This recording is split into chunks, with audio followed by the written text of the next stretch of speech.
مشر به د کشنیانو سره چش کي احسان به کوي.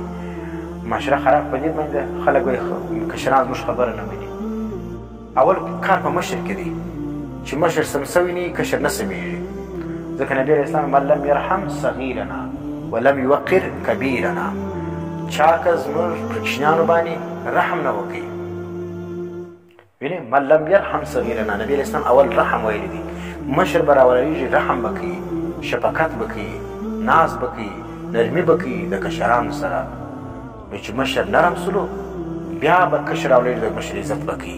موږ اول به لرګی راخرڅې دي زما عزت ولې نه کوې، د فلاني مشر عزت ولې نه کوې، سوکان دي لغتې دي ښکنځاوې دي. نو هغه وخت به عزت کېږي ستا ده چې ته رحم وکړې. ځکه نبي علیه السلام فارموله درښولې چې اول به مشر ځان سموي بیا به کشر سمیږي.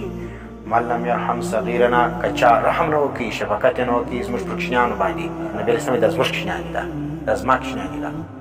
چا که زموږ پر کوچنیانو باندې رحم نه وکړي ولم یوقر کبیرنا، او کوچنیانو ته بیا دا حکم کړی دی که چا زموږ د مشرانو عزت نه وکړي فلیس منا، دا زما د امته نه دی. نو مشر لره حکم دا دی د کشر باندې به شفقت کوي او نرمي به ورسره کوي او ښه اخلاق به ورسره کوي، او کشر به بیا د مشر عزت کوي.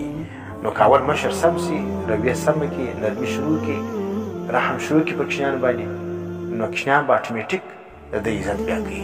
او که چیرې مشر بې ادبه و، ښکنځاوې کولې، سوکان لغتې وینې او بدې خبرې دا یې کولې، او بیا کوچنیانو ته وایي ورسه لمونځ وکړه، ورسه د فلاني عزت وکړه، ورسه فلاني، نو ته خپله نه یې سم، نو هغه څنګه سم سي؟